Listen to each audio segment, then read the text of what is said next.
لا إله إلا الله لا إله إلا الله لا إله إلا Assalamualaikum. Dadang الله Ustaz. ما لنا رب Waalaikumsalam. سوى. Dadang Ustaz. Iya, silakan Pak Dadang. Di sini kan ada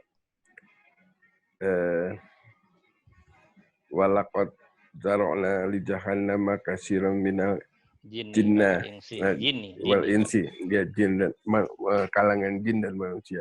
Iya. Emang jin itu ada yang masuk surga juga, Ustaz? Oh iya, jadi teman-teman, makhluk yang pertama kali dicetak oleh Allah itu namanya abal jin ya. Jadi jin. Nah, jin itu nanti kalau tidak mendapat hidayah, kalau tidak Islam namanya setan atau iblis. Oke, jadi jin itu dibagi dua. Jin yang muslim ya berarti jin muslim. Nah, jin yang tidak muslim berarti jin kafir. Jin kafir Setan. itu namanya setan atau iblis. Gitu loh, paham apa enggak? Nah, jin yang masuk Islam ya insya Allah akan dihisab sesuai dengan kayak aturan yang berlaku dalam kita, sama dengan Al-Quran. Dia juga pakai Al-Quran kan? Iya. Itu Pak Dadang ya. Mengerti, Ustaz. Maka di situ yang dibahas minal jinni ya, wal jin. insi. Jin dulu karena jin yang lebih tua daripada kita gitu. Iya. Senior kita, jin itu senior kita. Jadi setan itu senior kita, iblis itu senior kita ya. Ya, oke. Iya. Inilah yang mungkin yang disebut jin yang makhluk yang dia beribadah kepada Allah gitu, Ustaz. Iya, benar. Ya sebetulnya Pak Dadang dalam kerangka yang khusus ya jin yang diberi hidayah namanya jin Islam. Kan begitu toh? Jin yang nggak diberi hidayah namanya setan sama iblis. Kalau kita berpikirnya dengan pendekatan hakikat, mau setan mau iblis ya itu taat. Iya, maksudnya nggak ada yang nggak taat kalau melihatnya dari kacamata hakikat. Jadi kalau semuanya dibikin taat sesuai pandangan logika kita, terus yang nggak taat siapa? Berarti hidup kan hanya satu warna. Untuk apa kalau hidup ini hanya satu warna kan begitu toh? Ya nggak usah ada hidup aja. Kalau satu warna kan nggak sempurna, putih doang, manis doang. Ada manis harus ada kecut, ada asam, ada pahit kan begitu kan? Nah, jadi maksudnya teman-teman memahami hidup ini jangan tegang-tegang. Tapi siapapun akan susah memahami hidup ini kalau belum sampai ke tingkat kemakrifatan memang. Karena itu yang ngajarin Allah sendiri. Kalau kita masih duduk di zona syariat, masih otot-ototan. Ini benar, ini salah. Jadi benar salah itu direbutkan, berantem itu kalau di zona syariat. Itu baik, itu jelek kan begitu dah. Nah kalau sudah sampai Allah sudah nggak ada baik dan jelek lagi.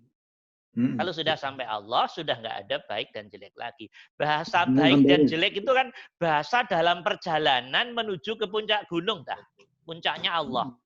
Nah, dalam proses menuju ke puncak gunung ke Allah ini berlaku istilah syariat namanya baik, jelek, gitu loh. Oke, bagus, nggak bagus. Oke, paham? Buruk, baik, gitu kan? Nah, begitu nanti sampai puncak, semua istilah ini hilang. Tinggal berdepan. Kalau sudah sampai Allah, masa Allah ada baik, ada jelek? Masa Allah ada baik, ada jelek? Enggak ada.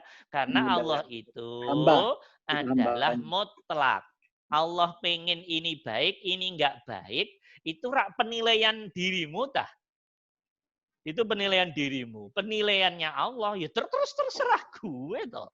Gue mau nyetak orang itu pinter, dan itu idiot, itu benar-benar sama benernya di mata Allah. Yang ini cantiknya ampun, yang sini amit-amitnya ampun. Ya sama-sama benernya. Ini sama-sama kesempurnaan dari Allah. Allah nyetak sini kaya raya, sini melangsaknya minta ampun. Ya sama-sama benar menurut Allah. Nggak ada yang baik, nggak ada yang buruk. Allah nyetak yang sini laki, sini perempuan, di mata Allah sama. Bahkan Allah nyetak yang waria, nggak laki, nggak perempuan, ya nggak salah bagi Allah. Itu kemutlakan Allah. Nanti akhir-akhirnya Allah nyetak ini diberi hidayah, ini nggak diberi hidayah, juga nggak salah juga. Itu urusan Allah, itu kemutlakan Allah. Ente jangan nilai gue dong, terserah gue. Siapa yang saya kasih hidayah itu urusan gue, siapa yang nggak kasih hidayah itu juga urusan gue. Ente jangan pernah menilai gue lewat logika kamu untuk mengukur diriku, gitu loh. Ngerti apa enggak? Nah, seperti itu. Ending-endingnya nanti yang paling dramatis adalah Allah memilih sebagian surga, sebagian neraka. Itu juga nggak salah bagi Allah. Ending-endingnya kan ke situ nanti. Itu juga hak prerogatifnya Allah, kemutlakannya Allah. Tapi logika nanti belum nerima di sini. Pasti ganjel terus sampai kapanpun. Oh, enak dong yang dipilih surga. Nggak enak dong yang dipilih neraka.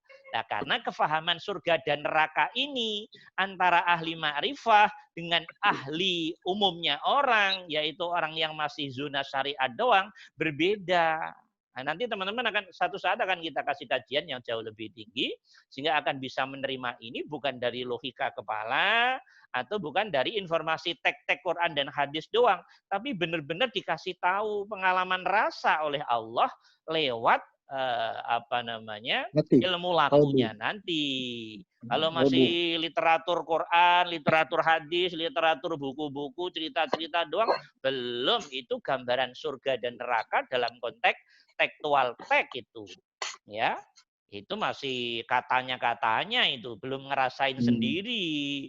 Maka berbeda pandangan para ahli ma'rifah dengan yang enggak ahli ma'rifah sudah sangat berbeda.